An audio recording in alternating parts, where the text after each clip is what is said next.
name's Melissa. So I am the operations coordinator for the coaching team at KW Legacy, which is a market center in Towson, Maryland.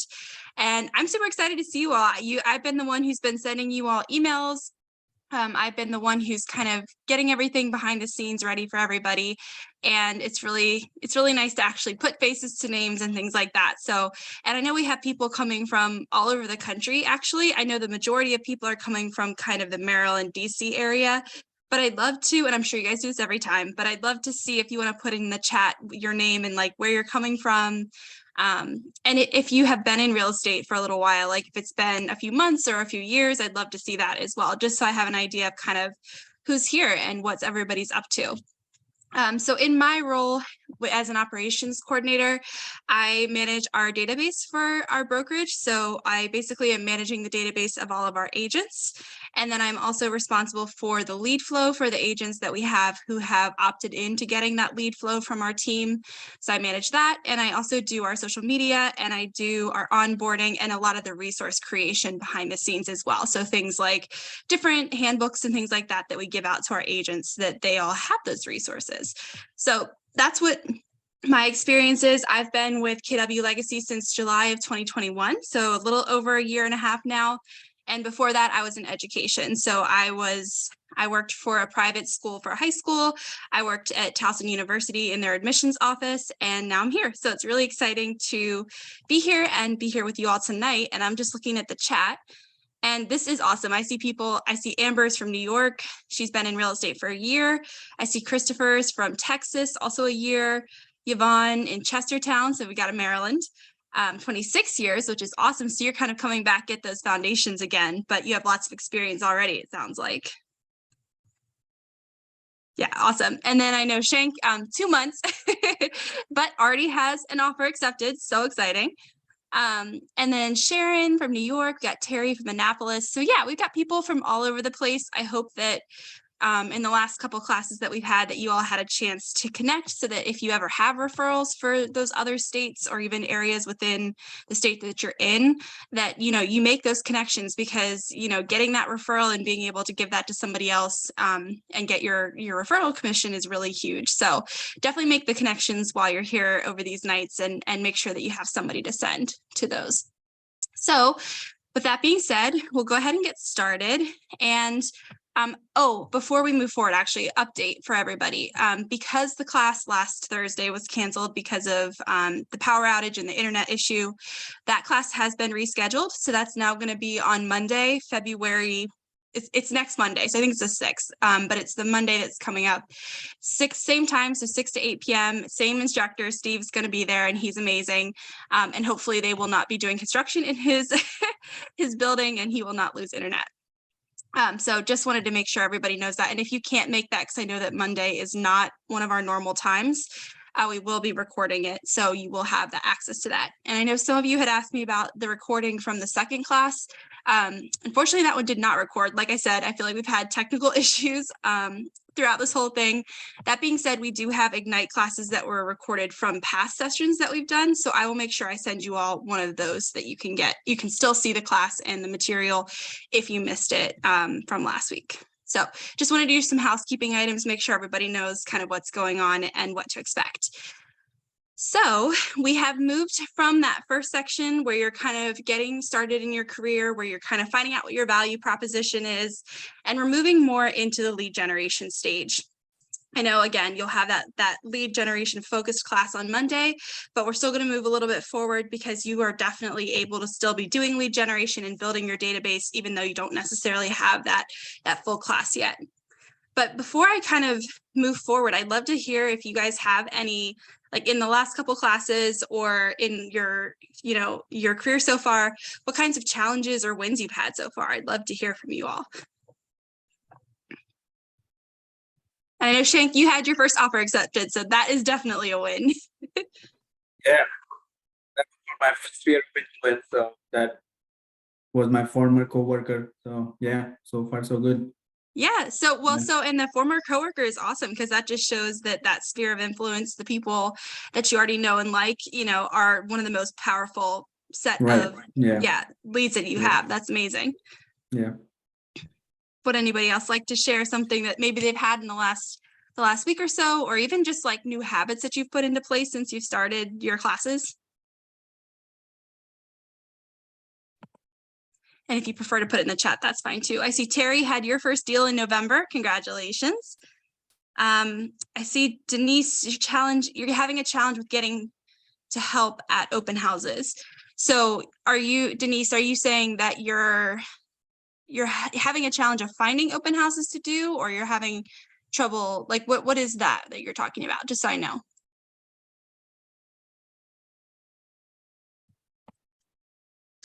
If Denise she might not be able to come off or turn on her microphone.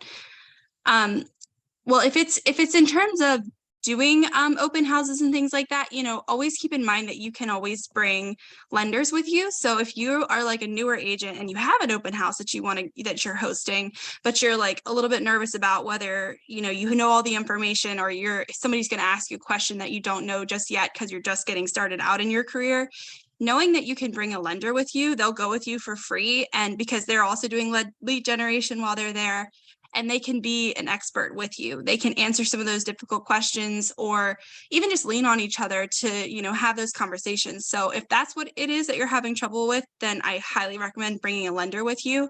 If it's in terms of finding them, you can go through your MLS to find listings that are in your office, and then reaching out to those agents and seeing if they'd be okay with you hosting an open house for them. Okay, so I see, Denise, you're saying I want to do them and you're available, but you have no opportunity to get an agent to one. Okay. Yeah. So I'm not sure I quite understand still. So you're saying you don't have an opportunity to get an agent to one. Do you mean like getting an agent to do one for you?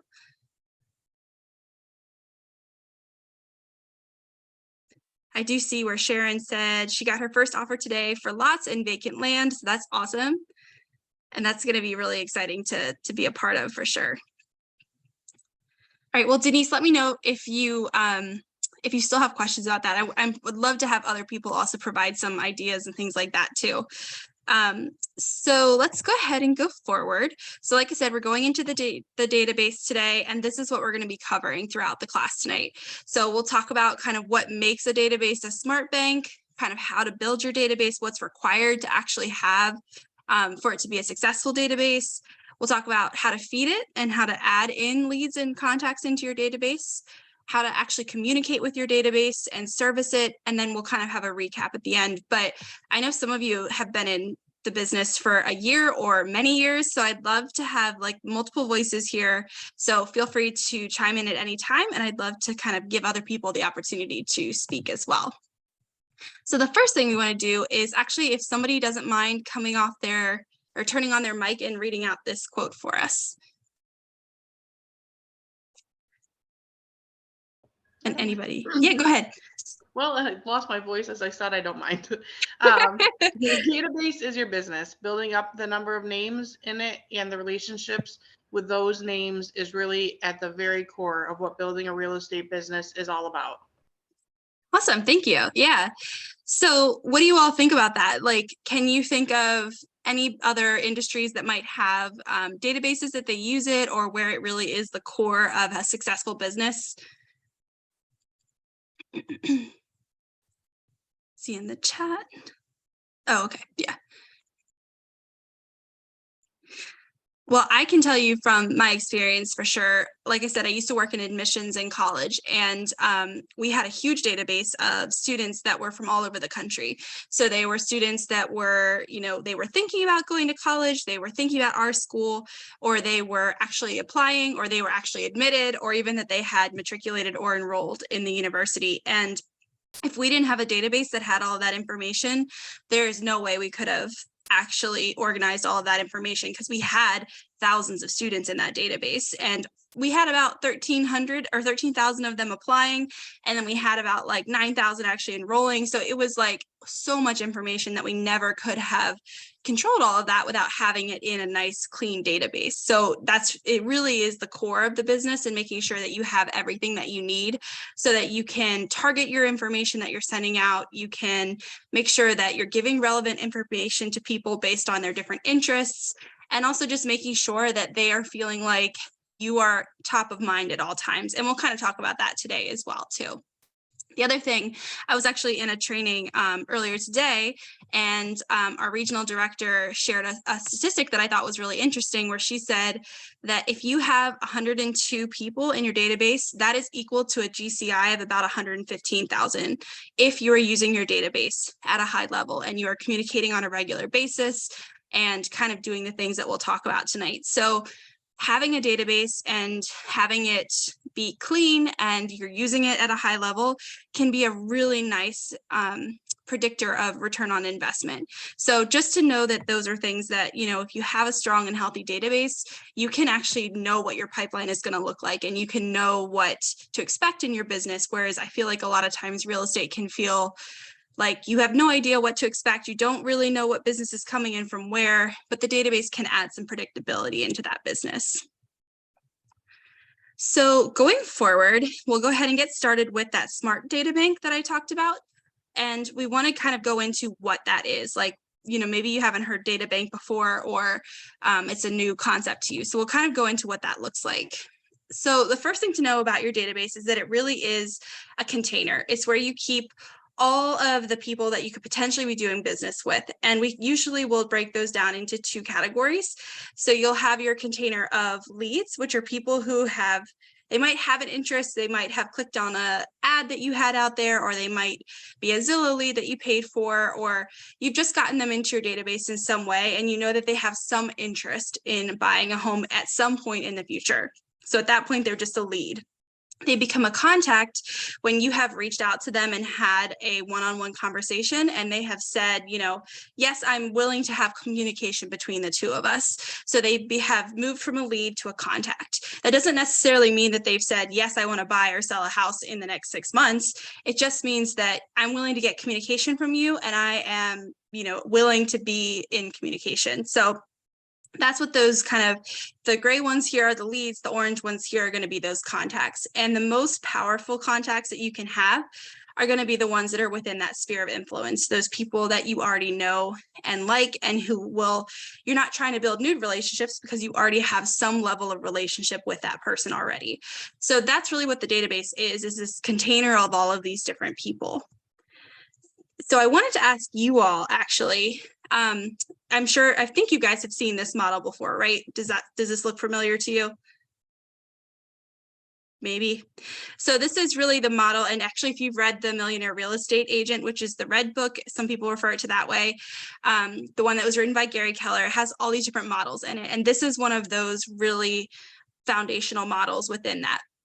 So when you're looking at this, I want to see from your perspective, where do you think that we are in this model? So you have that first section up here, which is the leads. So you have that lead capture, the prospecting and the marketing to bring in those leads into your area here. And then in the second section here, you have relationship management. That's where you have the leads, where you're forming relationships and turning them into contacts and strengthening those relationships. And then in the bottom half of this model, you have the client and referral loop. So this is where you've got your contacts that have been converted, and you're working to actually get repeat business from them and getting them to give you some referrals. So that's really what this kind of funnel is. It's a very fancy funnel, but that's essentially what it is. So I want to get from your perspective, where do you think that the database is within this model? Do you think it's in the lead generation, the relationship management, or the client and referral loop?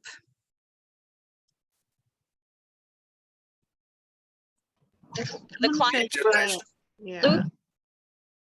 Oh, okay, so I heard somebody say, I think Karen, you had said the client and referral loop. Yes. Okay, and did somebody else say something too? I thought I heard another person. I think it was like lead generation. Lead generation, okay. Yeah, anybody else have an idea where they think it might be? Lead generation. Lead generation, okay, yeah. So it's kind of a trick question, right? Because each of these areas is going to utilize the database. But where we are working most heavily within our database is actually within relationship management. That's what the highest purpose of your database is. So lead capture and lead generation is where you're gathering all those leads. That's that activity to get the leads. Then you put them into the database where you're going to manage those relationships with the people you already have. So those are emails, texts, phone calls, events, and we'll talk about some different ways that you can touch the database to kind of keep that communication consistent. And then the client and referral loop is they've actually already had business and you want to get them to refer business back to you and use you basically throughout their entire life. Now, Karen, I definitely see where you're saying that the client and referral loop could also be the database, because that is definitely an activity that happens within your database communication, because the same emails, texts, and calls that you're doing for converting leads to contacts, you could be doing the same thing for people who you've already worked with. It's just a different conversation. So I see where you're saying that, Karen, too. That makes a lot of sense. I think that the database is so powerful that it kind of transcends the model a little bit and goes through all the different areas of it. But technically where it lives the most heavily is in the relationship management section. But I love that you guys see how it goes through the entire model for sure. So I actually wanted to ask you all, how many of you, because I'm assuming everybody here tonight is with KW. So how many of you have actually had a chance to use Command and get in there and see kind of what's in there? If you want to do like a thumbs up or even put in the chat, whatever. Okay, I see a few. Oops, sorry. I see a few there. Yep. Okay, I'm seeing a few then. That's awesome. Great. Well, that's good. Yep, I'm seeing Denise, Charity, Raymond. That's great. Yeah. So it sounds like quite a few of you have had a chance to get into Command. Obviously, Command is not something that you must use. I know lots of agents that do use Command at a really high level. And I know a lot of agents that use a different customer relationship management system or CRM. So it's really up to you. Command is really nice because it is included for you as a KW agent. So you don't have to pay anything extra for this. And it does have a lot of different features for you. So it's going to have where you can add your contacts. It has where you can do drip campaigns, which we actually call smart plans at Keller Williams.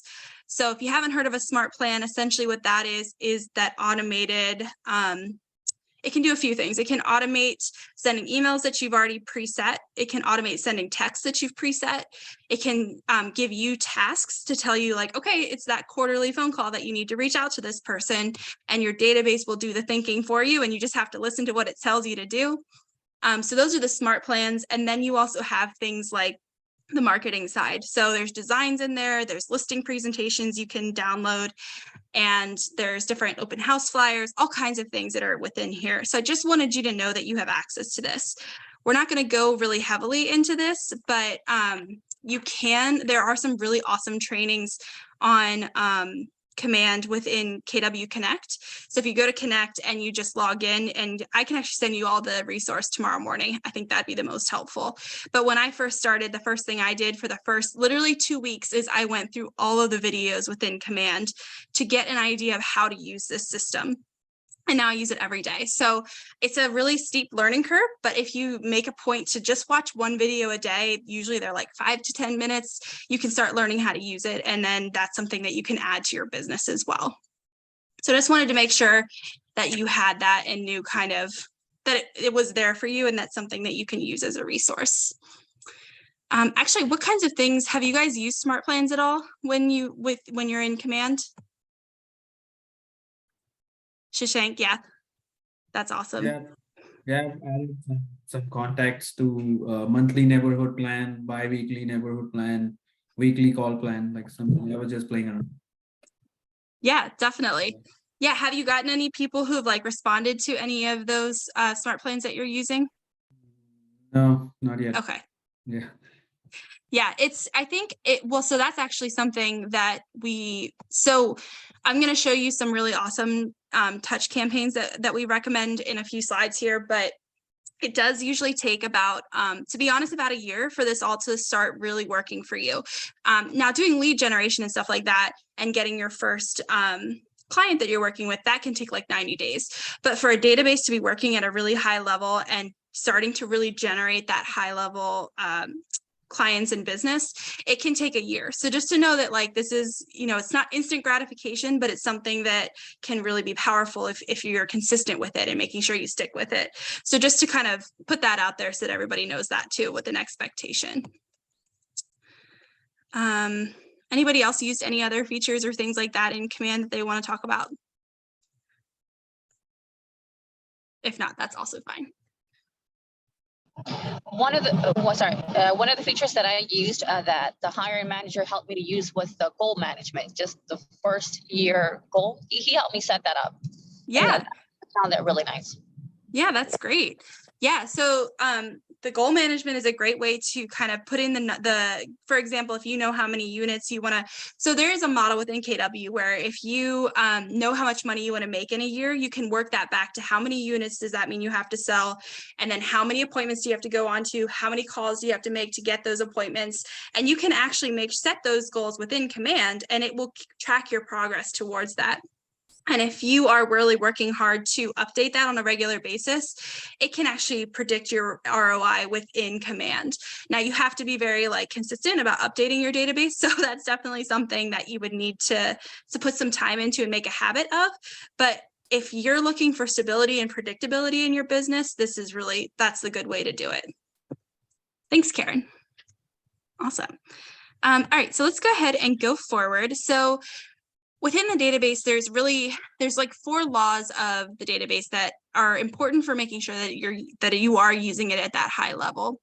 So we're going to dive into each of these in a few slides, but just so you get an idea of what we're about to go into, we're going to talk about how to build it, how to feed that database, and then communicate with it, and then service it. So I think we kind of mentioned that earlier before as well, but just to give you an idea of what to expect here.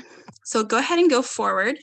I'd love to see, do any of you have any questions so far, or things that maybe you want to implement that you hadn't thought of before? Anything you'd like to share at this point?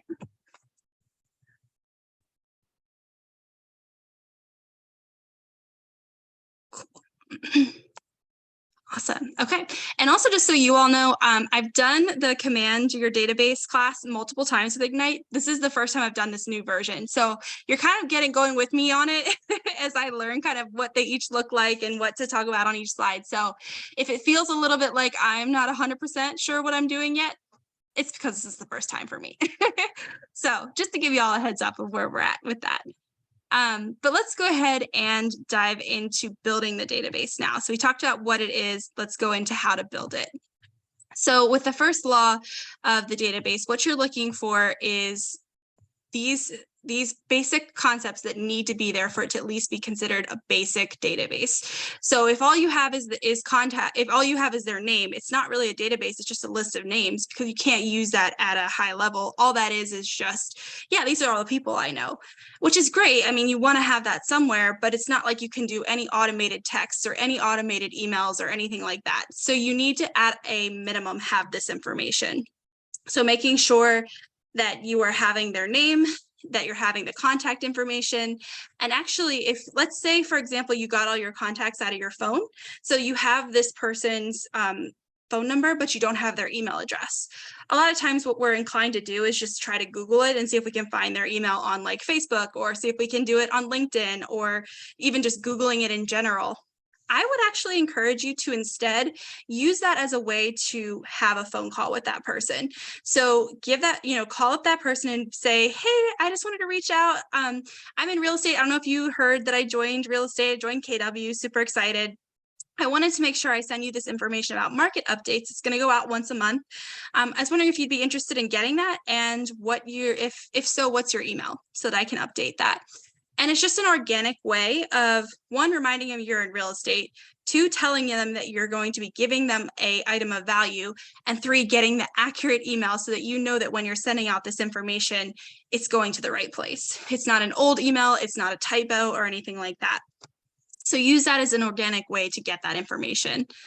And of course, you want to have any past business. So if this is a person that you helped buy or sell a home in the past, you really want to make sure you have that in that database, because those are going to be your potential VIP contacts, the people that you're going to give special attention to, because they're the ones who might use you for repeat business or refer other people to you. So making sure that you have that. I'd love to see what other things could you guys think of that you might want to include in the contact when you're adding them to the database?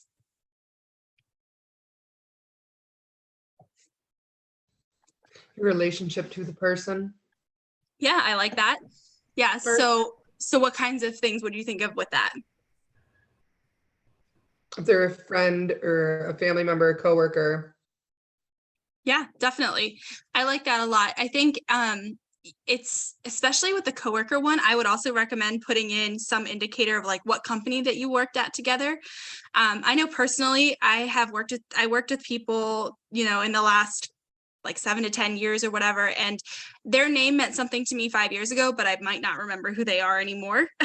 So I'd make sure that I wrote like, okay, worked with them at this place, so that and you can mention that on the phone and be like, hey, it's been so long since we worked together at such and such a place. And then it just including as much information as you can lets you really manage that and have those stronger conversations. In the chat, I'm seeing Denise said children and ages. I love that. Yeah. Birthday, that's fantastic. Denise, I really like the children and their ages piece, because let's say you're going to have an event with, like, I'm trying to think of what, like maybe you're going to be having a fall fest with a local public library, let's say, and they're going to have all these fun activities. There's going to be a bouncy house, all this cool stuff that you're working with the community on. You're going to want to know all the contacts in your database that have children, because then you can invite them and say, hey, come to this festival. There's going to be a bouncy house and food and games and face painting, all that kind of stuff. And now you can easily find all those people and connect with them right away. So I love that. Christopher said, the industry that they work in. Yep, I love that. That's great. And Stanford, you said birthday, and I really like that too, because there's even smart plans or drip campaigns where if you have the birthday input with the contacts that you have, you can actually set up smart plans that will send them a text on their birthday that just says happy birthday, or it can set task reminders for you a week in advance of their birthday to send a birthday card. There's all these things that you can do to really, have your database do the thinking for you. So of course you're still putting the effort in and thinking about them, but you're not having to think about everybody all at once. So it makes it a little easier.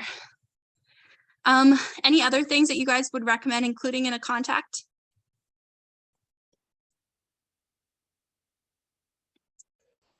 So I would say you would also want to know Ford. Have you all heard of Ford before? Does anybody want to share what it stands for? And just in case you can't, I'm saying Ford, F-O-R-D. So yeah, I heard somebody. I know the O is occupation, recreation, and dreams. Is the F friends and family? Yep, exactly. Yep, so that's perfect. Thanks. And that was Amber, right? Yeah. Okay, perfect. Yeah. So when you have the conversation with people, when you're reaching out, doing your lead generation, one of the things that kind of can guide your conversation is Ford. And that is finding out what kind of family they have. Do they have kids? Like what one of the people in the chat was saying, do they have kids? Do they have pets? Do they have family members that are living with them? So having that information, because that's going to help kind of what types of houses they might be interested in, or what types of areas, or what kinds of events they might be thinking about. Having the occupation, which Christopher, you mentioned the industry, so that was perfect. And then the recreation, are there certain things that they enjoy doing? So I actually went to a training with Jason Abrams about a year ago now, and his whole class was on unique or creative ways to do lead generation. So one of the things that you can do, like you should definitely still do your phone calls, because phone calls and texts are going to be the most, and Steve will talk to you guys about this on Monday, but phone calls and texts are going to be the most productive way of reaching out to your people. But there are other ways to do it as well. And what Jason was talking about was, if you have, let's say, a hobby that you really enjoy, let's say you love golfing, and you want to do that on a regular basis, you want to get out there. What you could do is you could create a community group of people that enjoy going golfing, maybe put it on the meetup.com, or maybe just reach out to the people in your sphere and say, let's do golf, let's go golfing once a week, every week, or maybe twice a month, or whatever works for you. And you have this group of people who are going to go golfing, once a week or twice a month or whatever that is, and you're going to talk while you're there. And what are you going to talk about? You're going to talk about what you do for a living. And so real estate is going to come up on a regular basis because people are going to say, oh, how are things going? And you can say, oh, well, I just closed on this house, or I just was working with this inspector. And so having those natural, organic conversations while you're doing something that you enjoy is going to keep you top of mind with the people who are in your database and the people who are in your sphere. And it reminds them constantly that you're in real estate and you're enjoying what you're doing. So knowing what people enjoy doing in terms of recreation can help you connect with them in ways like that. So where it doesn't feel so much like a sales call, it feels much more like we're just hanging out. We're just friends. We just like each other. And then dreams, of course, that's really helpful, especially if, buying a house is one of their dreams or something like that. So knowing those types of things and including it in the database is just going to make it a lot easier for you to have that targeted communication. And once you have all of these pieces of information in your database, you want to make sure you're tagging it, because having all this information in the contact is great, but if it's not a tag, it's going to not be so easy to add people to smart plans or drip campaigns, whatever it might be within the database that you're using. So being strategic about the tags that you're using. So for example, if you have somebody that likes, I always use the example, Shank, you know this, you've been in my class before. I always use the example of if they're a dog lover, because if you decide you're going to do a fundraiser with a local humane society, then you want to invite all the dog lovers in your life. So you're going to have a tag for that. And when you go to send that email, you'll filter your database by the dog lover tag, select them all, send them an email for the invite to the Humane Society fundraiser. It's perfect. So being creative about the tags and learning how to segment and categorize the people in your database is what makes it move to that higher level. So one of the most important things, and this is something I usually do with agents when I onboard them, when they first come into the brokerage, is getting your contacts into your database. Really quick, like show thumbs up if you've added all your people to your database yet. I see Karen did, Sharon, Amber. Yep, Stanford. I see Amber Roy. Yep, awesome. So you guys are fantastic. If you haven't yet, this is what you want. This is like your homework for the next week, is get your contacts into your database. There's a few different ways you can do this. You can do it manually. It's going to take you a little bit of time. Yeah, Charity, can I give half a hand? Absolutely. It can be a work in progress.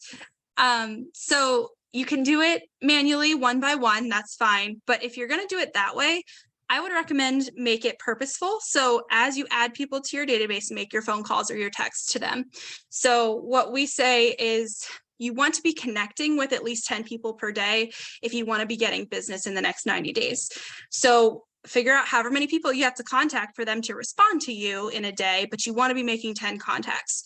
So let's say everybody that you're going to call or text during your lead generation today, you're going to add them to your database as you go through. So that's one way to do it, is you can kind of set goals for yourself throughout the week and to get those done on a manual basis. That's fine. The only thing about that is that you can't start putting them on drip campaigns or smart plans. You can't start using that consistent automation for communication. So just to know that, but it is good because it does give you that opportunity to do the lead generation. If you would like to get all your contacts into your database at once, I would recommend downloading the Covey Export app. I'm going to put it in the chat here for you. It's free for Android users. It is $5 for iPhone users. So shout out to the Android users in the room today.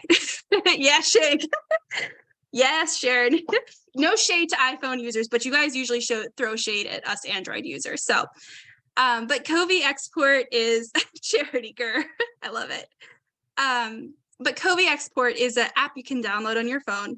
It'll take all the contacts in your phone and export it as an Excel sheet. Then what you can do, if you are in a market center that works with Scott Leroy Marketing, which is a tech concierge company, a lot of market centers across the country use them. So you can always ask your leadership if that's something that they have. But if you email Scott Leroy Marketing, and let me just put their email in the chat here. If you email them the the Excel sheet that you've gotten from Covey Export and your command login, they will upload all your contacts for you, usually within 24 hours. And it's free for you because your market center pays for Scott Leroy marketing. So that one is huge. If they don't pay for it, you can do a mass import, I guess is the word I'm looking for. And I can send you instructions for that tomorrow morning as well. It's just a little bit more difficult. But definitely if you have Scott Leroy marketing, use it, because that's going to make it so much easier just to get everybody in all at once. I will say that having an Excel sheet is fine because you can have things like columns with notes, and you can have things like their email and their birthday and all these different columns within your Excel sheet. But the thing about it is there's no automation there. Everything that you do has to come out of your mind that day. Whereas within a database that is a CRM, kind of like Command or Salesforce or Brivity or whatever it is that you're using, that's going to give you the automation that's going to save you time. So really, yeah, Sharon said you did Scott Leroy. It was super easy. Absolutely. So really what you want to be doing is using an actual database that has some of those automation features. Any questions about any of that so far? Or anything that you want to share even? Does anybody else have any tips for ways they got their contacts in? Like I said, Covey Export costs $5, so for iPhone users. Okay. So going forward, I want to give you guys a couple other resources. Like I said, I'll just go ahead and email you these links tomorrow morning for Command Your Database, but you can find this in KW Connect. So again, you'll just log in, you'll go under, I believe it's under training, and then you'll find Command Your Database. And it's actually, Command has a whole section of different trainings you can do, but there is one specific to databases. And if you do nothing else, this one is the one that I recommend spending some time on. This one, like I said, was huge for me, but I'll send you guys the link for this tomorrow so that you guys can just go right there. There is another resource that I want you all to know about. It's, let me put this in the chat too. It's answers.kw.com. Have you guys heard of that one before? It's really nice because even if I don't know how to do something within Command, if I just search it on answers.kw.com, I can usually find a really nice tutorial with a video and written instructions. They also do have a chat feature on answers.kw.com. So if you're ever having issues with tech stuff, they do have tech support that's available for you too. And I've used that before too. But they do have, if you go on answers.kw.com and search Ignite Reference Guide, you'll find a lot of different resources there for you too. So I just want to give you as many things that you can have as possible to make this easier for everybody. Yeah, Amber, did you not get an email this morning about tonight? Is that what you're asking for? Yeah, I don't believe that I'm on the communication chain. Okay, let me actually, can you email me just so I remember? Because I'm afraid I won't. I'm afraid I'll go through this class and forget. So I just put my email in the chat. So if you can just send me a quick email, I'll make sure you get on it. I appreciate it so much.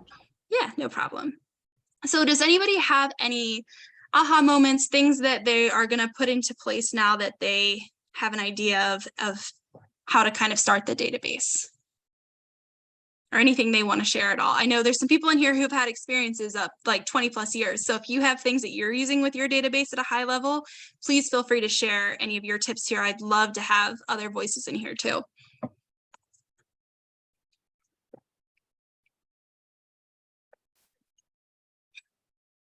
Okay, cool. So we'll go ahead and go forward. So let's now go into how to feed the database. So what are ways that we can get more leads and more people into that database? Obviously, we've talked about how to get all the contacts out of your phone. So that's more focusing on the sphere of influence. But what are the other things that we could be doing to get them into the database? So essentially, you guys might have covered this on Thursday before the internet went out for Steve. If not, that's fine. But does anybody remember the two different ways that you can get leads?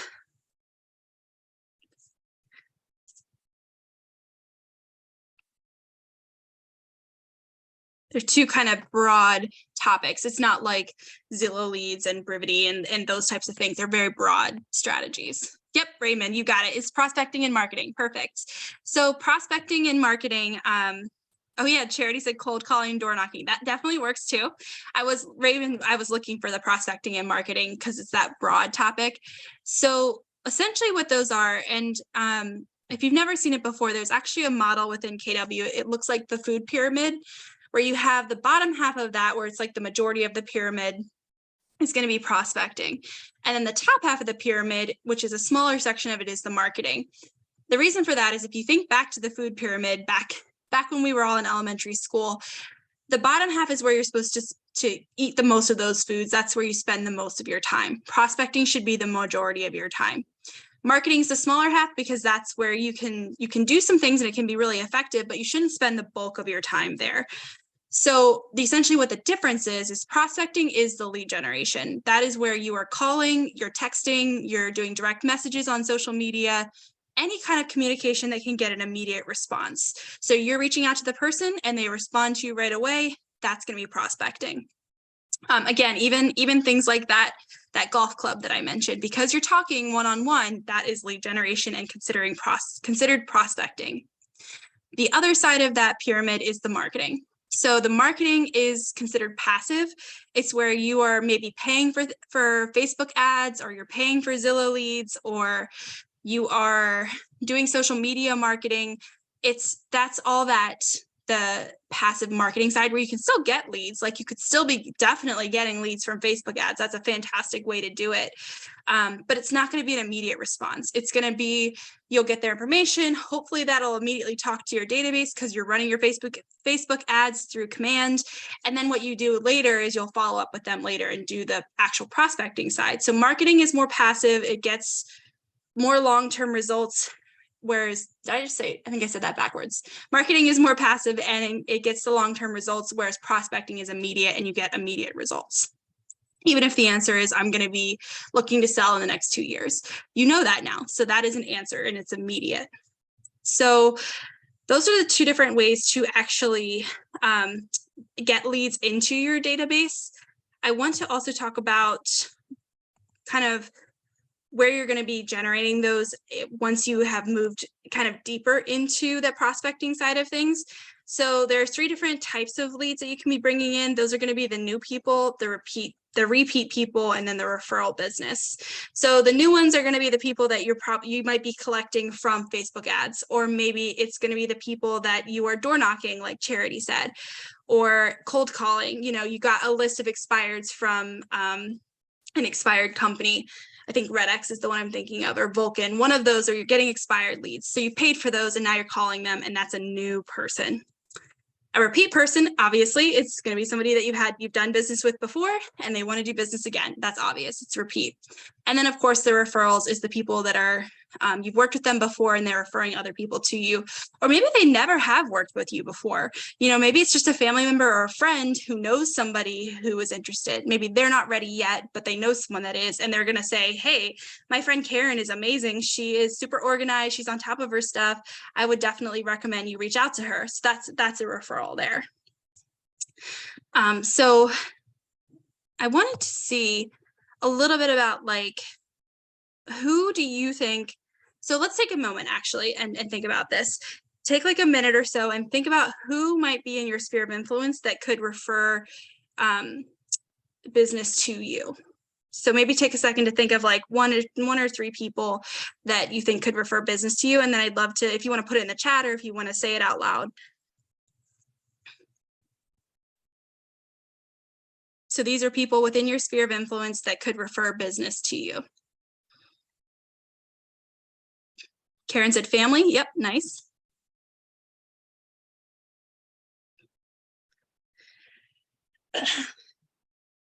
Any other people that you could think of that could refer? Yeah, Amber said family, friends, coworkers. Shank says friends and acquaintances. Will says old classmates from school. Yeah, that's great. I love that. Sharon says customers at your day job. Yep, that's great. Home inspector and attorneys. Denise said, yeah, I love that, Denise. One of the things that we actually do recommend is putting the vendors that you work with on a regular basis into your database. You want them to constantly be thinking of you too, because lenders do their own lead generation. They're reaching out to people as well. And if they have a good relationship with you, they are more likely to recommend you to somebody. If it just so happens that someone goes to a lender before a real estate agent.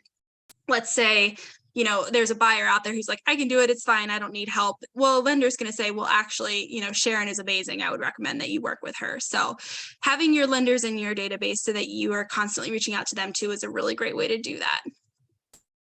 The other thing I will say in terms of vendors, specifically lenders, is if you are doing an open house and let's say you're doing it for somebody else, it's not your listing, you're there for the buyer leads. You want to meet the people coming into the house and you want to get the list of the people who signed in at the beginning. And I would assume that a lot of people are going to tell you that they have a real estate agent already, and they don't really have a real estate agent. They just are telling you that so that you won't talk to them and like they can go be nosy in this house. So what we recommend that you do is still have them sign in, tell them, well, I still need you to sign in just as a safety issue. I just want the homeowner needs to know who came through the house. So have them sign in and then give your list of people who signed in to your preferred lender, the person that you already have worked with before, or maybe you've met them and you know that they're great people. Give them that list. They're going to do their lead generation and call. And maybe they'll talk to that person that told you that they had a lender, or sorry, that they had an agent already, but they'll tell the lender that, oh, I don't have an agent, I just said that. Then the lender can say, well, you know, this person that you met at the open house is actually really great. We work with them all the time. They've been in the business this many years. I recommend that you connect with them. The lender will tell that client that, and then the lender will also reach back out to you and say, hey, by the way, that person doesn't actually have an agent, so you are welcome to keep trying to work with them. So, you know, having those good relationships with your vendors is really good. So I love that, Denise, that you said that. And then Charity, you added past coworkers too. Yeah. So now I want to ask the question, you guys have awesome ideas about who can be giving you referrals. So how are you going to ensure that they refer the people they know to you all the time? Every time they know somebody who's interested, they're going to think of you. What are you going to do to ensure that that happens?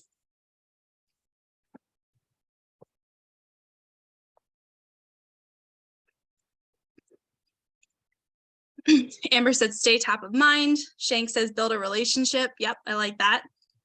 Amber, how do you think you would stay top of mind? Charity said, that's what I'm here to learn from you. I like it. Yep, Will says, great service. Social media, yeah, definitely. Amber said social media. Yep, and follow up. That's great. Yeah, so essentially you want to always be the top of mind for them. And the way that you do that is you do build those relationships and you do have consistent communication. So maybe that is as simple as actually asking for referrals. So let's say, you know, it's still January for a few more hours. You could reach out to the people in your sphere and say, hey, just wanted to let you know I got into real estate, or I've been in real estate for a while. This is my goal for this year. Like, I'm trying to sell this many houses, or I'm trying to help this many people. And I know you might not be thinking about buying or selling right now, but if you know anybody who's interested, I would really appreciate it if you let me know so that I can help that person, just so that it would be so helpful if you could help me reach my goals. And it's a way to kind of start that conversation. They then feel like they're also helping you if they refer someone to you. Like, they can actually have an impact on your life by helping you. And there's nothing wrong with asking people for those referrals. So, you know, being upfront and saying that's what you're looking for is fine. You could also share the importance of the referral with them, saying, you know, right now the market's changing and I just want to make sure that I'm connecting with people who might need help. So if you can share that with me, that'd be really huge for my business. Sharing why it's important to them. And then actually, if they do give you a referral, make sure that you're thanking them, you know, whether that is, you know, just saying thank you, or being like, hey, let me take you to lunch, or let's go get coffee together on me. I just want to thank you for that referral. You could give them a gift card, whatever it might be, just to kind of show them that you appreciate it so that they feel valued. And then they're more likely to do that again in the future too.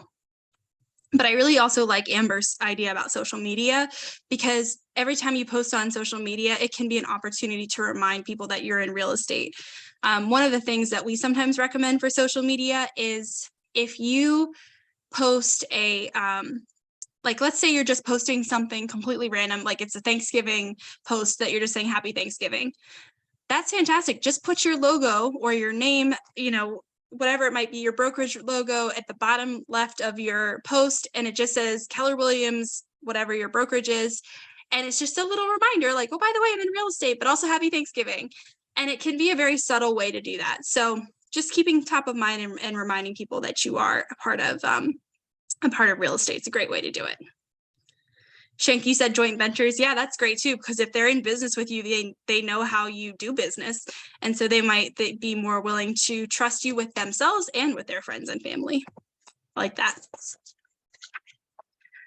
Okay, so another way that you can actually feed your database is through testimonials and reviews. I know personally, if I'm going to make a big purchase, or if I'm going to, do something that has any kind of commitment to it, I'm going to Google that person and look for testimonials and reviews. I'm going to look for seeing if other people like them or if other people do not like them. I'm going to see how many people they've worked with in the past. So you want to make sure that you're encouraging people to write testimonials. And I've actually heard people say that the best time to ask for a testimonial from one of your clients is before they get to the closing table. So somewhere where it's like things are going well and you're very like maybe even the day before you get to the closing table, just send them the link to have them fill out a testimonial for you. Tell them how important it is to you and how much you've enjoyed working with them. And then they can write up that testimonial, go to their closing the next day, and they're excited. I think a lot of times, people think that they should wait till after the closing to ask for the testimonial. But in reality, as soon as that closing is done, that person has a million other things to be worrying about now. They have to figure out how they're going to move their stuff and what things that they need and what do they need to worry about to get things in that transition going. And at that point, you don't really matter anymore to them. They've gotten what they needed out of your business. So you want to have that testimonial while you're still important to them, and that is before the closing. So you can also encourage people to write testimonials on social media as well. So if you post something along the lines of like, hey, if you've ever worked with me before, I'd love to get, your feedback on how the experience was. Here's a place to fill out a testimonial for me. And whether that's on your social media itself, like on your Facebook page, or if you have a Google page, or if you just even collect their testimonial and you can post it on your own website, whatever that looks like, just making sure you're taking the time to ask for those testimonials. The other thing I think we mentioned a little bit before is that you can offer an item of value related to getting related to real estate to get those testimonials as well. So that might be saying something like on your social media, you say, hey, if you've worked with me in the past, if you write me a testimonial, I'll send you a market update about this. And you can go into Command and get that for free anyway. It's already set up for you. And you're just going to send it to that person, but now you've gotten a testimonial, or you've gotten a referral, or you've got somebody who has reached out to you, whatever it might be. So an item of value related to real estate. So I would actually, does anybody have any creative ways that they have gotten real estate or testimonials from people they've worked with? Or not even necessarily creative, just ways that it works out well for you, where you find that people tend to do it.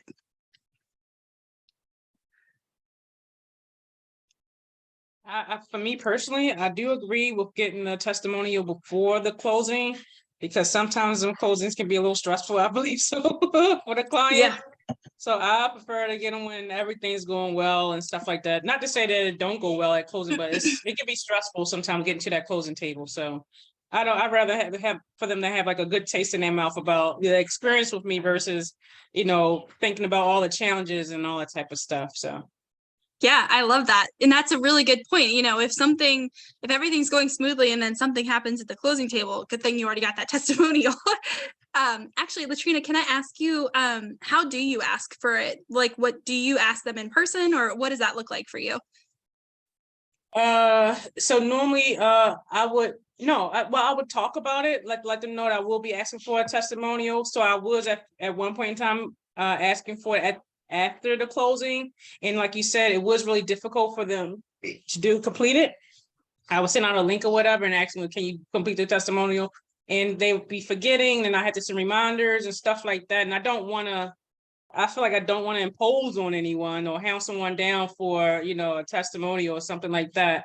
And then I think with the experience they had one experience where I say like trying to get it up front is because they start to have issues with their lender, and I don't want that experience with their lender to be getting mixed up with the experience with me. So I want it to be separate. So that's why I believe that it's best to get it up front versus waiting to closing. Yeah, that makes a lot of sense because I mean, if you think about it, as a real estate agent, your job is basically done once you got to the closing table. Like at this point, it's up to the lender and the title company. So if it goes south from there, it's probably not your fault. I mean, it could be, but probably is not. So that makes a lot of sense asking for it before then. Awesome. Yeah. Does anybody else have any other experiences? I know Yvonne, you've been in, not to put you on the spot, but I know you said you've been in the business for a long time. So if you have any experience with this, I'd love to hear it. Unfortunately, I never asked for Uh-huh. testimonials. I'm starting to do that now. I've gone to some past clients that I know that have had a pleasant experience with me, and I did ask them if they would help me to upstart I did a Facebook business page. So I asked them, invited them in and then asked them to write into that. But that was just the one thing that I just kind of stepped over. Yeah. Stepped away from it. So. But I like that point about how you said you went back to people that you worked with in the past. It doesn't have to be that if it wasn't within the last 6 months or a year that's not valid anymore, and it's not like they're going to say they could say that we bought our house in 2009 or something like that. But, if they do say that and they still remember what a good experience that is, that's also not a bad thing. If I had such a good experience, 10 plus years ago, and I still remember that and write a testimonial about it, that is saying something in itself, I feel like. So, yeah. Yeah, fortunately, I've kept a good relationship with a lot of the sellers, a lot of my buyers. We've kind of connected in other areas outside of real estate. So, we're still kind of, I guess, woven together in life. So, and that's been helpful. Yeah. What kind of ways do you connect? Is it just like that you're in different communities together, or what kinds of ways do you connect with them afterwards? Common interests. Yeah. I come from a very small area. There's a few of the people like Roy, I think, is in Chestertown, but we are very tiny. So you run into everybody all the time. So, you end up either the grandkids or now children or grandchildren are in the same school district. You find that you're eating at the same restaurants, so you're always running into each other. So you kind of keep it that, but also having like kind interests, or like you mentioned, if I have a dog, then we're in a dog community and stuff like that. So, but being here, it's very tiny. So yeah. It's easy to do that. Yeah, but I mean, that still makes a lot of sense. I know I used to have a coworker that had she had a golden doodle dog, and so she was part of what they called a doodle romp, where all these people who had golden doodles would get together at the dog park and they'd have all their dogs hanging out together. So, I mean, little communities like that is such a great, fun, organic way to stay top of mind with people. So, and I don't even think that you're necessarily doing it because of real estate. It's just as a really nice kind of coincidence that works out for you, probably. Yeah, awesome. Does anybody else have anything else they'd like to share? Okay, cool. I also did want to, I was going to ask everybody, like, if you raise your hand, if you have family and friends that would write reviews for you, but I feel like that's a super obvious question. Like if they're your family and, oh no, you don't, Yvonne? No. Well, it could even be like, if you worked with them in the past and they could say something related to like, you were a really great, team member or something like that. Like if you're a newer agent and you don't have a lot of real estate experience yet, it can be even just like on LinkedIn, for example, there's a place where you can write, I think they're called recommendations on LinkedIn, but they can put like little things about that. And it doesn't necessarily speak to real estate, but it speaks to your character and your work ethic. So there's all kinds of things that you can do creatively so that when people Google you, something comes up and that something is positive. So thinking about it in that way, because I think I saw a statistic like 97% of people go on the internet to look for real estate, which is obvious. Like that's not like a statistic that should surprise anybody, but they're going to Google first. They're going to go on social media first to find people. So just to make sure that you're kind of thinking about that angle as well. So I want to actually kind of do a activity here. So the first thing I want to do is I'm going to take let's take a moment, let's take 5 minutes to answer some questions here. So the first question, maybe get out a piece of paper or something like that that you can write on. The question that I wanted to ask you all is, what other areas of business or customer service could someone provide a review or testimonial on? So for example, I just gave you an example actually of they were a past coworker with you, and maybe they haven't worked with you in real estate. Maybe you're a new agent. Think about some of the other areas of business that they could write a review on that would still translate to real estate that you could use. So that's the first one. Think back to the value proposition that you guys did last week. So I think that was on the second class. You guys talked about value propositions, the different value that you bring to the table as an individual, or even as a person with KW, whatever it might be. Think about those values and what people could write about with that. And then the next thing is to write 5 names of people that you could ask to write you reviews. And then we're going to have everybody share. So we'll take 5 minutes. Again, what types of things could they be writing about you, and 5 people that you could ask for it. So I'm going to give you guys, like I said, 5 minutes for that. So it will be basically 7. Let's just say 7:10. We'll come back unless everybody looks like they're done early, and that's fine.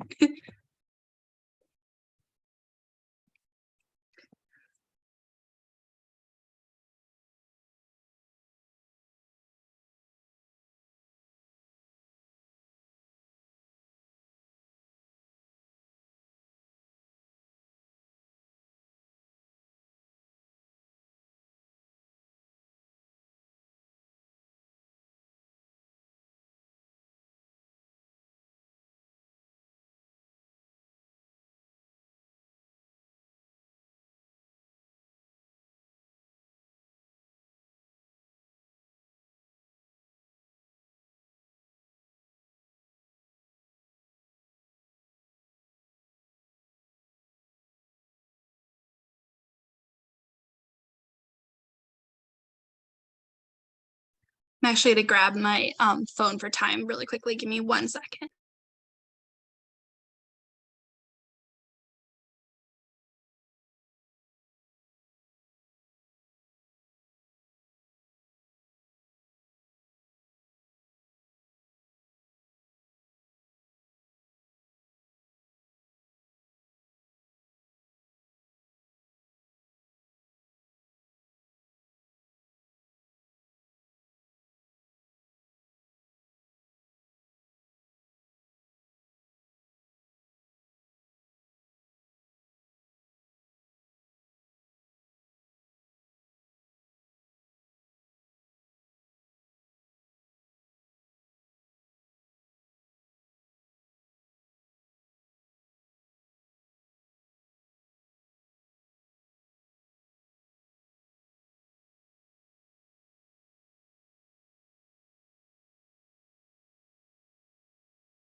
Hey, Marcia, I know you just joined. So just to give you a heads up what we're doing, we are taking just a couple more minutes to write down a few things that people could write reviews about for you for different testimonials. So we had talked about it's not necessarily just real estate. It could be people you worked with in the past, although I know you've had business before, so it could be real estate related.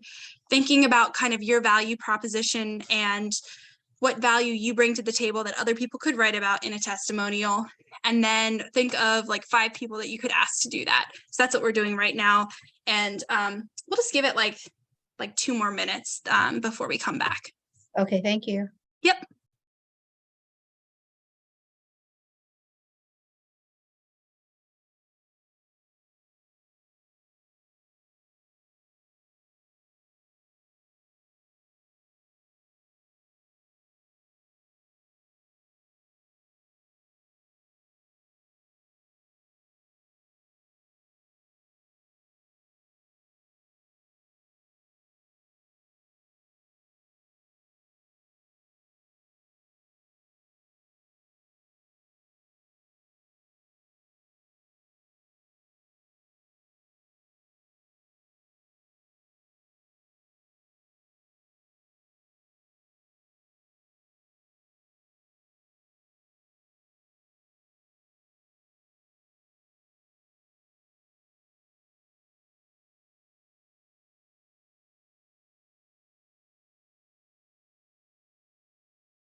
think we'll just have one more minute. I think it looks like from the people who have their cameras on, I can't tell if you're done or if you're still writing, but we'll just give it one more minute.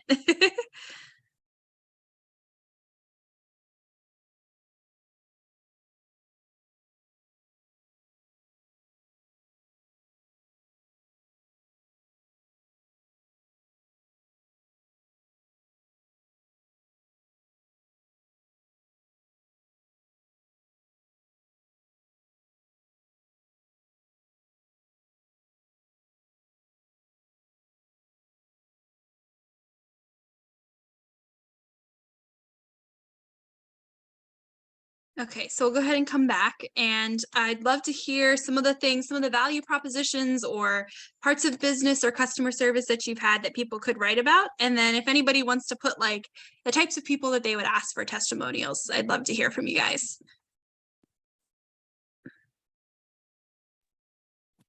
I can only ask the person that I'm working with. Like, I'm not working with anybody else. So once we are close to the closing table, then I can ask for maybe like communication, based on communication, work ethics, trust or mutual respect, and responsiveness. I think some of those areas I can ask for a testimony.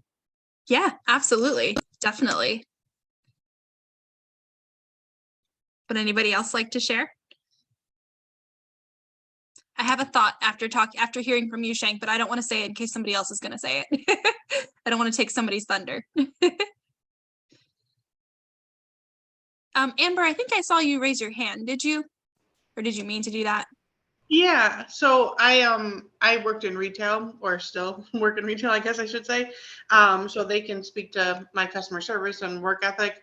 I thought of probably maybe a different person that could actually write a review would be my transaction coach for real estate. So they can give a real estate point of view. And then I only got 3. I thought a previous boss would be a good example, and then like a close friend or friend of the family. Yeah, absolutely. So you said the transaction coach, and that is exactly what I was thinking when I was talking to Shank. Thinking about if you work with a coach, if you work closely with somebody on leadership, if you work with other agents in your market center, if you have like accountability groups that you're part of, or if you're always in the same trainings with the same people and you have a relationship with them, that's great. Use the people within your brokerage. They don't have to be clients of yours. They can be coworkers or colleagues because they see how you're interacting and what kind of business or what kind of efforts you're putting into in behind the scenes. So yeah, great. I'm glad that you said it and I didn't, because I wanted somebody else to get it. Anybody else have somebody different that maybe we didn't talk about? Yeah, this is Latrina. I'm dual career as well. And I'm an account manager. Excuse me, I'm sorry, my kids in the background. Sorry about that, I had to yell. No, you're good. So I'm an account manager in my daytime job, and I think some of my clients, I normally get good customer service reviews with my clients and stuff like that. And I feel like I can ask them. My clients, sometimes I talk to them like we just best friends. They ask me about how my family is, and I ask them how their family is doing outside of just my daytime job, but then also I guess what everybody else was saying, like your coworkers and stuff like that as well. Yeah, so, yeah. Definitely. I love that. Yeah. And the other thing that you could do, one of the questions that I wanted us to kind of think about as well is like, if somebody asked you to write a testimonial for them, somebody that's a coworker or a colleague, or, even an agent on the other side of the deal, if it went really well, if they asked you to write a testimonial for you or for them, would you do that? Like maybe thumbs up if you would do that. Yep.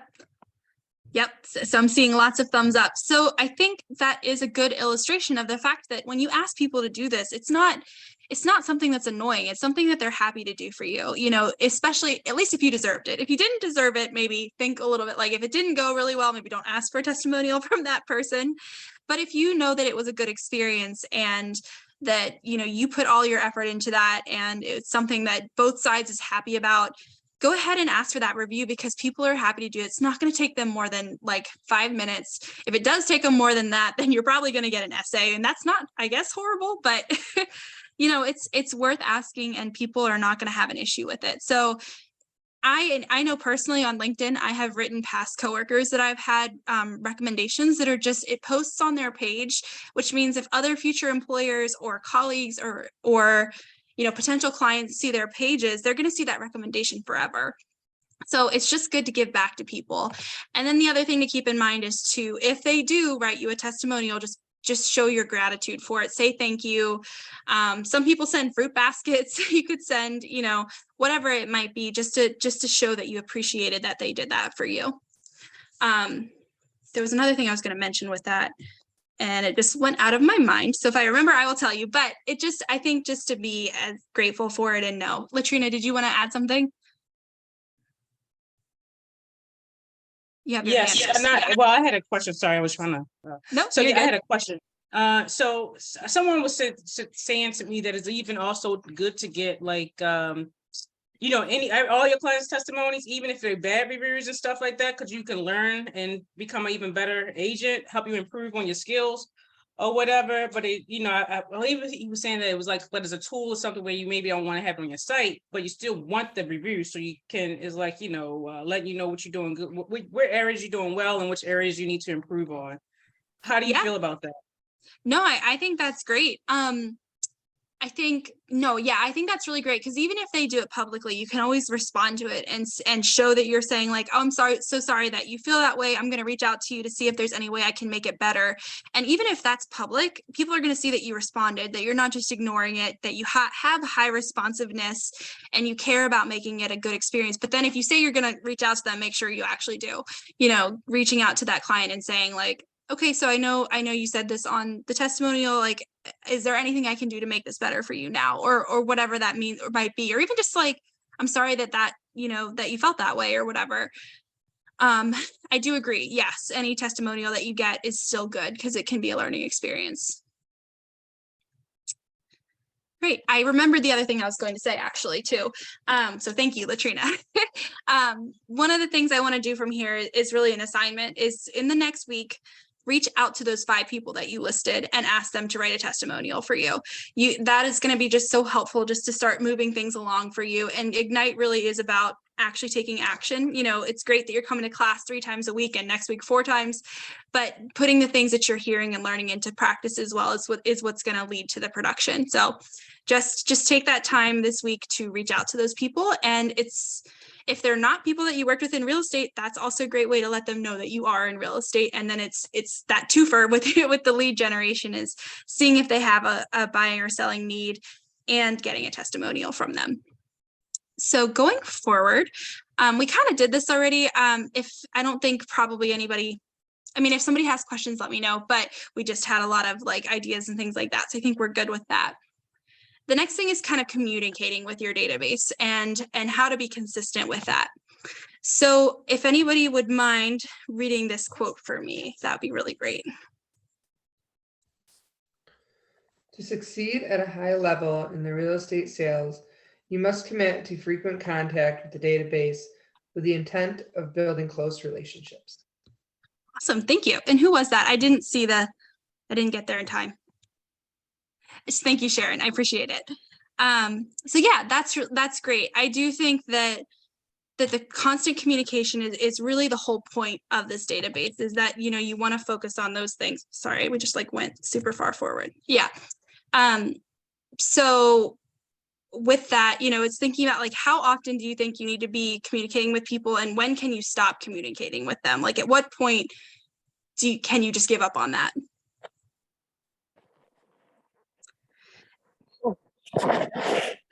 Yeah, the answer is going to be never. You, as long as you're in the business, you have to keep communicating with people, because that's the only way they're going to stay top of mind, unless you live in a small town like Yvonne, where you just get to see them all the time. So let's go ahead and talk about the third law. So I know we did the first 2 already. So this is the communicating systematically. So we talked a little bit about segmenting people based on their interests, their passions, those types of things. we kind of have talked about some of what those could look like. Things like if they like dogs, if they have certain activities they enjoy doing, certain neighborhoods that they're interested in. That's actually really important. Shank, you mentioned the monthly neighborhood nurture smart plan earlier tonight. If you go into Command and you search for the monthly neighborhood nurture smart plan in the library, which I will send you guys a video for that, like I said. But if you search for that, what it does is every single month, it'll send the people that you've signed up for that in your database a market update in the neighborhoods that they're interested in. So if you know what neighborhoods those are, you would add those to the contact, and then your database is going to automatically give them information about average prices, how many houses are on the market, how long that they're on the market, and there is nothing you have to do. All you have to do is put them, the only thing you have to do is know what neighborhoods those are and put it into your database. And now Command does it for you. So that's the whole point of the database is working smarter, not harder, being able to use that automation so that you're not having to recreate the wheel every single time you reach out to somebody. So thinking out what those segments should be and making sure that you're taking the time to do that, and then creating those tags, which we've talked about a little bit already. So these are just some different ideas for segments. We talked about a few. The VIP, like I said, is those people that have repeat business with you, or people that refer business to you on a regular basis. Those are those very important people. Golf, we talked about, you know, having that community organization that you like to be a part of, and then you get to see people organically. If they're an investor, absolutely you want that information, because if you find a good opportunity, then you're going to want to be able to reach out to your investors and say, hey, you know, this is a really great house that I think it would be a great investment. And then you want to start lead genning in that way. Also think about things like referrals, people that you've gotten from other people, dog lovers we also talked about.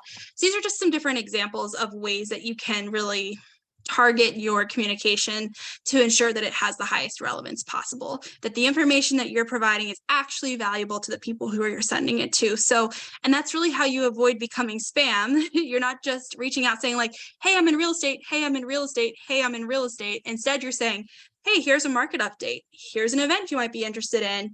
Here's a community thing that we're doing. Would you like to be a part of this? It's all value pieces that you're sending so that you are helpful, not annoying. And you also need to know that these different segments that you create for people are flexible. You know, you might have a first-time home buyer as a whole segment of people. Well, eventually that person's not going to be a first-time home buyer anymore. So you have to know that you will be changing tags and you will be changing segments as the person goes through their life cycle. So just to know that that is something that you'll be changing, and people could also fit into multiple segments. It is very easily possible that you will have somebody who is a dog lover, is in the military, and likes to refer business to you. So they're VIP. That is obviously very possible. But just to know that thinking about the way that you're segmenting your database is going to make your information much more targeted.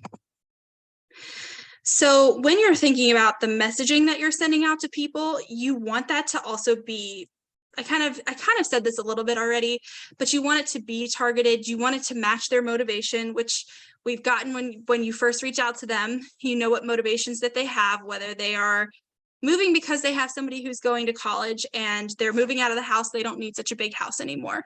So they want a smaller house. That's a motivation. Or maybe they're, you know, they are moving out of their bigger house. They want to be smaller just because they're moving across the state to somewhere that's a little cheaper to live. Whatever it might be, you want to know what that motivation is. You also want to be able to uncover if they're able, ready, and willing to move, and then if they have a time frame for that. You want to make sure your communication is eliciting that information from them in some way. And then you want to be thinking about things that get an immediate response. So maybe you're asking a question in your email, like saying something along the lines of, for example, if it's an RSVP to an event that you're having, they're going to respond right away if they're coming or not. You want to get something that gives you that immediate response when you're reaching out. And then you want to provide how to contact you. At the bottom of every single email you send, you have to have an email signature. It has to have all that information, your name, your contact information, your brokerage's contact information, and your brokerage name. and logo. So you want to make sure you have that in your email signature because it's going to make you look more professional, but it's also going to make it so much easier for someone to reach out to you. I know personally, sometimes agents will email me and I just want to call them because it's much easier to have this conversation over the phone than me sending a really long paragraph to them. So I scroll down to the bottom of their email and there's no email signature. So now I have to open up my database, go in, find that agent and find their phone number, which is fine, but that gives me a lot more time to get distracted before I actually call you. And it just makes it harder for me to get to you. You're putting barriers into the communication. So making sure that you have your contact information very easily found and accessible is going to make it much easier for people to get in contact with you. And that seems obvious, but I still see it. So just saying it anyway. And then of course, you want to make sure you're helping your clients know why they should work with you and what they will get if they work with you. And really that is the value that you're sending. If you are sending things that make their life easier, like market updates, or if you're sending them information about upcoming events in the area, whatever value that is, it shows them that that's why you are somebody they want to work with. And they can expect that same level of value and attention to detail that they're getting in the communication to translate if you are their real estate agent. So just being purposeful about that communication that you're sending out.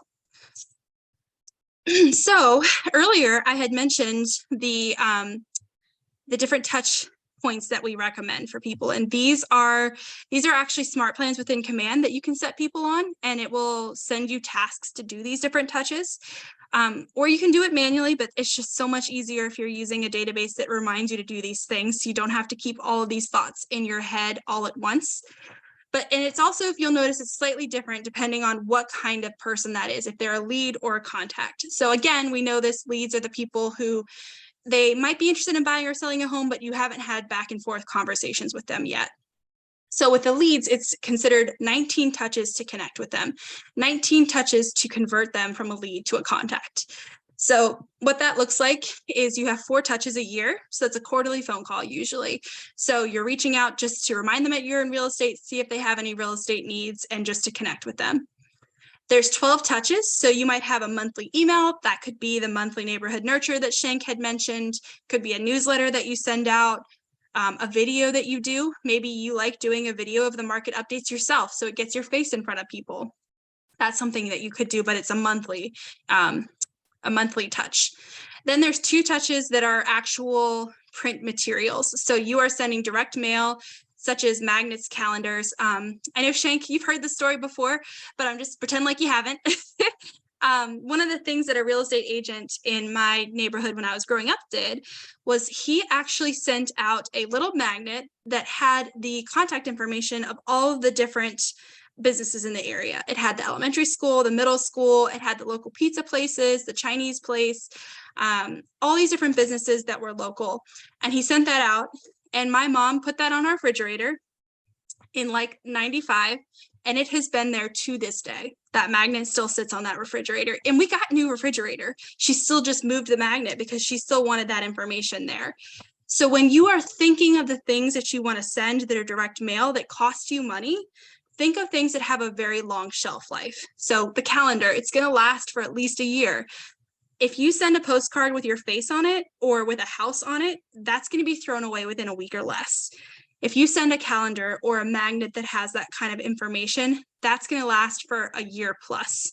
And in my mom's case, like 30 years, it could last. So think about that. Be creative, because you're spending money on these things and you want to make sure that it's for a good reason. But you send 2 of those per year. And then the last thing is a one touch, which is going to be an event that you have. So we talked about a fundraiser with the local Humane Society. We talked about an event with your library.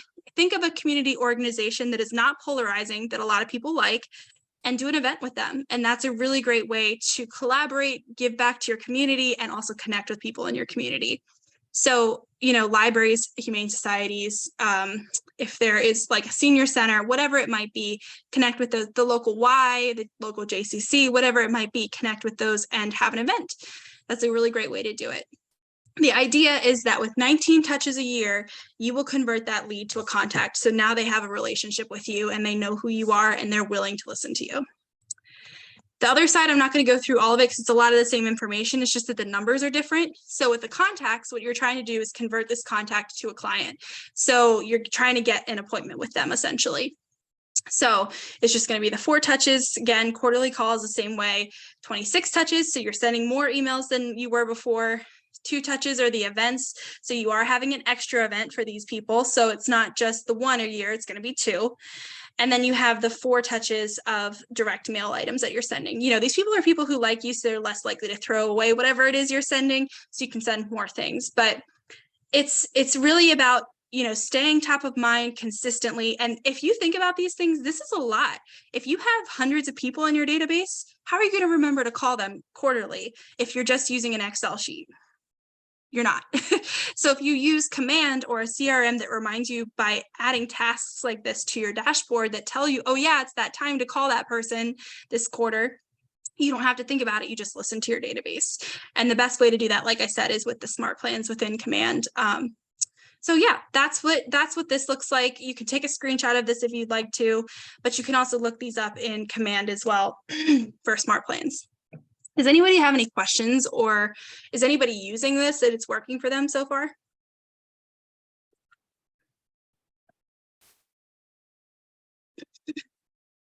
And if not, that is fine.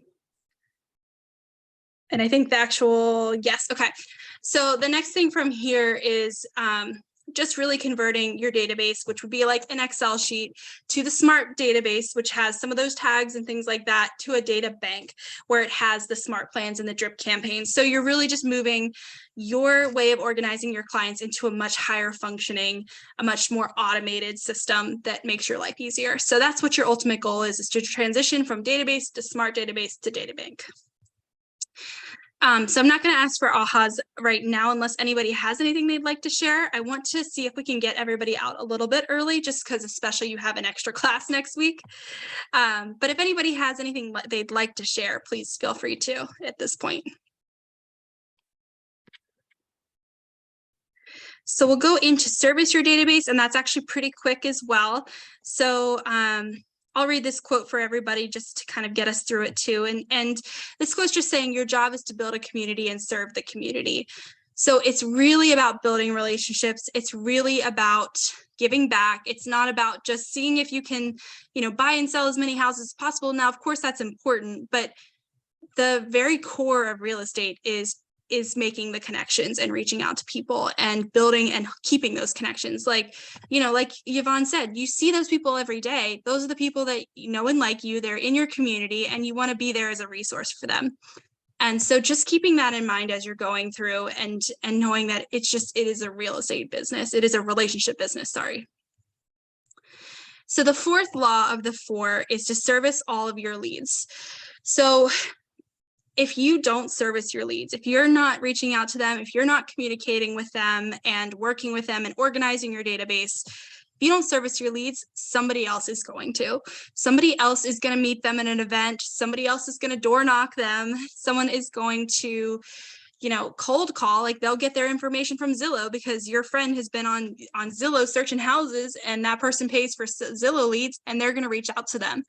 So if you're not doing it, somebody else is going to, and you're going to lose that person. So just make sure you're taking the time to look at these leads and really pay attention to it. The reason that you want to service it also is so that you kind of know also if your sources are successful. So let's say you are paying for leads. Let's say you are doing Facebook ads and you're paying for Zillow leads, and you're doing Opcity, for example, which is another lead source.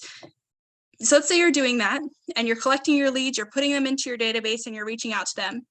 You want to make sure you're adding the source into that contact so that when you, let's say you've paid for this lead for 2 quarters and you want to see if it's being successful, you can filter in your database by source and see what does the conversion look like for those contacts. Are they actually converting? Is any of these people having appointments with you? If the answer is no, it's one of 2 things. Either that source is not very good, or you need to work on your scripts and you need to meet with a coach or a colleague to practice your scripts and your conversations, because maybe there's something that you need to work on with converting. But it's very possible that it's the source. You know, we had a source that we were working with in our coaching team up here at KW Legacy, and we found that all of the leads that we were getting were rental leads. And the source told us, oh, well, we can't tell if they're rental leads or not. We're just putting out Facebook ads in your region. And this is the leads that we're getting. And we said, well, that's not good enough, because renters are great for newer agents to get their feet wet and start getting experience and learning how to work with them. But it's not necessarily going to give you the higher income that you're looking for. So we said, okay, well, we looked at this source. This is what we're seeing. We're going to go ahead and stop using this source. If you don't include the source in the lead in your database, how are you going to know if that's a good source or not? And then you could just be throwing money at a source that you think is giving you leads when it's really not. So making sure that you're paying attention to that. You also want to track relationships. If every time you call them, they answer and they're super excited to hear from you, that's a good thing to know, because that means that probably this is going well. Or if they have used you, they have been going to showings with you, or they've had closes with you, you want to track that. And of course, you want to reward those referrals, like we said.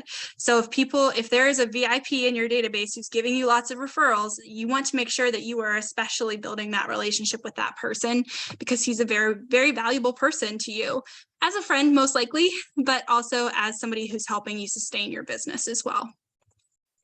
So we are almost done. I want to show you really quickly some ways that you can also pay attention in Command where your leads are. So you can look at things like opportunities. Obviously, you have to know opportunities in order to get paid at KW. So definitely something to familiarize yourself with. And then there's campaigns. So campaigns is where those Facebook ads that I mentioned live.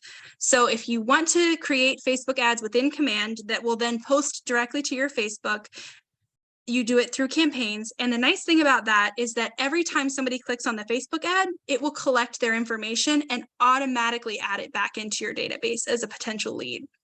So you completely eliminate the step of having to get those leads into your database, because it's speaking to it for you. So that's a really nice way to do it. Campaigns also includes things like social ads. It includes things like email campaigns that you can build. So there's all kinds of cool things within that. And then the consumer, you do have apps that you can get on your phone now. So if you haven't heard about those yet, there is a KW Command app and a KW Consumer app. I do recommend getting the KW Command app, because that means you'll have your database with you at all times. So if you go into your app store and search, just search KW or Keller Williams, you should see two that comes up. One's it's red, one's white. The nice thing about having your red KW Command app in your phone is if you meet somebody, I can't tell you how many times somebody joins the brokerage and they're like, when am I getting business cards? And business cards are great, but they're not a game changer. You know, what you really want is to get those people into your database, because let me just tell you a story. As a past admissions counselor, I would go to college fairs all the time. Hundreds of students would come through, they would talk to me, I'd give them my business card, and then they'd move on to the next table of college counselor that they're talking to. The college fair would be 2 hours. I'm leaving. I'm super exhausted. And I walk out the front door and there's my business card on the floor with a footprint on it. Because they don't keep business cards. Like, they take it in the moment and that feels great, but then they're going to lose it. The most important thing is actually getting them into your own database. So yeah, Shank, you said you know this one too. Yes. So you got to get them into your database so that you can reach out to them, because that's the most important piece. Some people also get electronic business cards, which are great because people are less likely to lose those, and you can text them and you'll have their number. Do you have that, Sharon? Yeah, yes. It's just a great way to go because it saves you money. It makes things easier. It's less likely to be lost. So yeah, I would recommend for everybody to download the 2 different KW apps too. And I wanted to talk about, this is actually, you guys have seen this before. This is again, just the resource to get to where you can find more Command, what's the word I'm looking for? Command tutorials, and where you can go to answers.kw to learn more about that as well. So like I said, I will send you guys this tomorrow morning, but just showing it to you one more time. And we're actually going to take a break now, just take 10 minutes. You guys have probably done this in your other classes already. But we're going to take like 10 minutes to do some lead generation. So maybe this is the time you take to reach out to those 5 people that you wrote down to write testimonials for you. This is a great time to do it because you can do it right away. Or if you have other people that you need to reach out to let them know that you're in real estate or something like that. So let's take like 10 minutes just to do this now. So we will come back at 7:47. And then I'd love to hear how it goes for you all. And does anybody have any questions before we do that?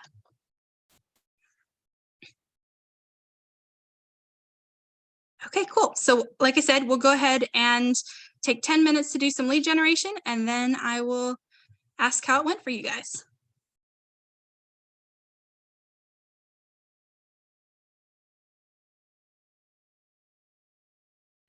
All right, so it's 7:47. I'd love to hear if anybody got any responses from people, or you had any wins when you reached out to people. No, Sharon said no. Sharon, did you ask for testimonials, or were you just reaching out to people to see if they had any real estate needs? Not to put you on the spot.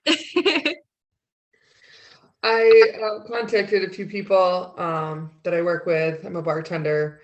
So people, and I have other friends that have other businesses. So I got a hold of them and was kind of like, write me a testimonial and I'll write you a testimonial. And they're probably Nice. having a drink right now. So Well, then they should feel extra generous and go ahead and write it for you. hopefully they'll get a hold of Actually, me. At your bartending job, do you have to wear like a certain uniform, or can you wear like your own like street clothes and stuff like that? Usually just black on black, and I wear my own stuff. Black. Okay. I was just thinking, because I know sometimes people will wear like a shirt that says something like "Ask me about real estate" or "Real estate is a contact sport" or something like that. It'd be cool to be able to wear something like that, and people would ask you about it, even just like random people coming to the bar, and then you could talk about, you know. It's a small business, and the owner's like totally cool. I hand out my card all the time, and it's like Yeah. huge form of like lead generation for me. So it's That's really perfect. And people are just already feeling like comfortable and things like that because they're out just having a good time. So that's great. Yeah, I always tell them, like, if you trust me to pour you a drink and not make you sick, you should trust me to sell your house. Exactly. Right. It's perfect. I love that. Did anybody else have any successes or people that responded to them that they would do a testimonial, or that they had any other leads for them? Shank, you said you got an email. Nice. Did you get an email from somebody who said that they could write you a testimonial, or? I can send emails about like local market updates, neighborhood updates. So somebody said like, oh yeah, here's my email. Oh, nice. Perfect. So that's great. So you can go ahead and start sending them information. Right. So Yeah. that's perfect. So you converted that person to a contact. That's great. Correct. Yeah. Awesome. Anybody else have any other successes they'd like to share?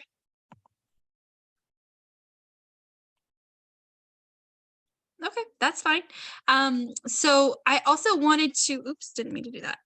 Charity, I did see that you said from one individual I asked what would make them want to move or sell, and I got one bite. He said the price. Perfect. That's great. Yeah, so that's fantastic. And I know you were saying you didn't know what to say. And I will say that, like, even telling people that, I'm in a class right now, they're making me do this, like, just wanted to let you know I'm in real estate. Like, that's fine. You can throw us under the bus. Like, that can be a great conversation starter too. But I did want to also, we're basically wrapping up at this point. We talked about, the 4 laws of the database here, how to build it, how to feed it, communicate, and service your leads. So just as like a recap with all of that, make sure that you are kind of putting the time into the communication and consistency. But I did want to put in the chat another resource that I feel like would be really helpful for everybody.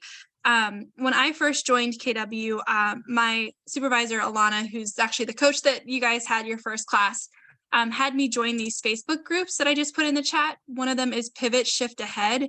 The other is the Profit Share Mastermind. And these are different agents. Most of them are KW, especially in the Profit Share one. But they're agents across the whole country who are talking about different strategies and tactics that they're using in their business. Pivot Shift Ahead is especially good for this market right now because it was literally designed to just basically handle the shifting market. I think it either started in 2019 when we were anticipating the original shift in the market, or it started in 2020 when we were shifting to, a pandemic. So, but either way, it's people who are there, who are specifically looking for strategies to basically charge the storm and know that, real estate, it's a tough market right now, and coming up with new strategies to make sure their businesses thrive and can survive the shift. So I definitely recommend that one.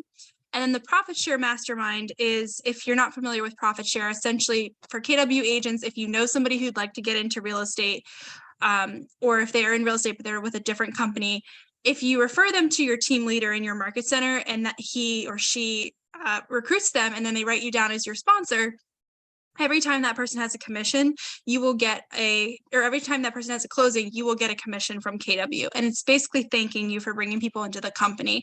And it does not come out of that agent's commission or anything like that. It all doesn't affect that agent. It's completely from KW just thanking you. And it will be, as long as you're within KW, you'll get that. And if you're with KW for at least 7 years, you're considered vested. And even if you retired, you'd still be getting that as long as those agents are still active.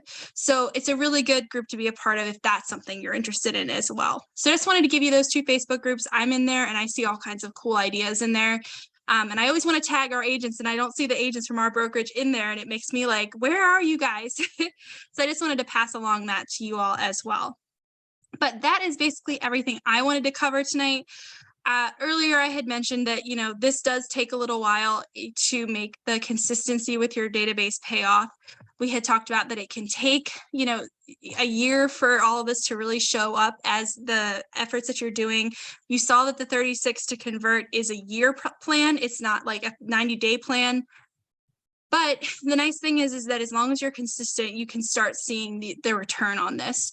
And the other thing we wanted to remind everybody about is that people are looking to buy or sell houses typically every 7 to 10 years. So what you want is to have people who are consistently in the pipeline. If somebody's here at 7, you want to be working with them, but you want to be with them the entire wave so that they remember you every time they get to the next crest and they're looking to buy or sell again. So having consistent communication, regardless of whether they want to buy something now or if they want to buy something in 10 years, is what's going to make sure that you know that the people in your database are thinking of you as their one real estate agent that they will use forever. Or even if they're moving out of state, they're going to ask you for recommendations, and then you can refer it to somebody else, which is why it was so important for you to kind of see who's in this class tonight, because we have people from literally Texas to New York to New Hampshire even, I think. So you have a huge swath of people to reach out to. So that's everything I wanted to cover tonight. Does anybody have any questions that they'd like to ask, or any aha moments or things that you're going to go ahead and put into place right away, maybe starting with tomorrow morning?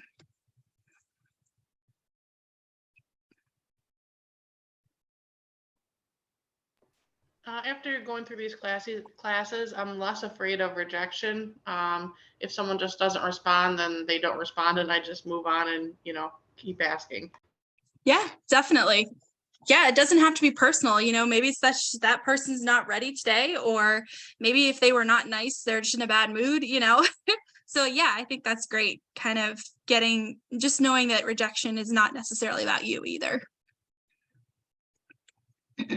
Cool. Does anybody else have anything they'd like to share? I saw Shank put in the chat, can you get a testimonial from me? Sure. That's what I was saying. Talk to the people that you work with every day. Oh, sorry. What did you say? Said thank you. Oh, yeah, you're welcome. I will ask Ilana as well. Yes, you absolutely should. That's a great idea. All right, guys. Well, we have about 5 minutes. I thought we were going to end a little early, but we're basically just 5 minutes early. So I'll let you guys go, but it was so great seeing you all and putting some faces to the names, and just keep looking out for my emails. I will send them every day that we have class. So you will always have the Zoom link and the materials, although those are the same the whole time. And just reminder, class on Monday is the lead generation class. So that one's super important. So if you can make it, definitely try to. And we'll send you the recording if you can't. But hope you all have a great evening.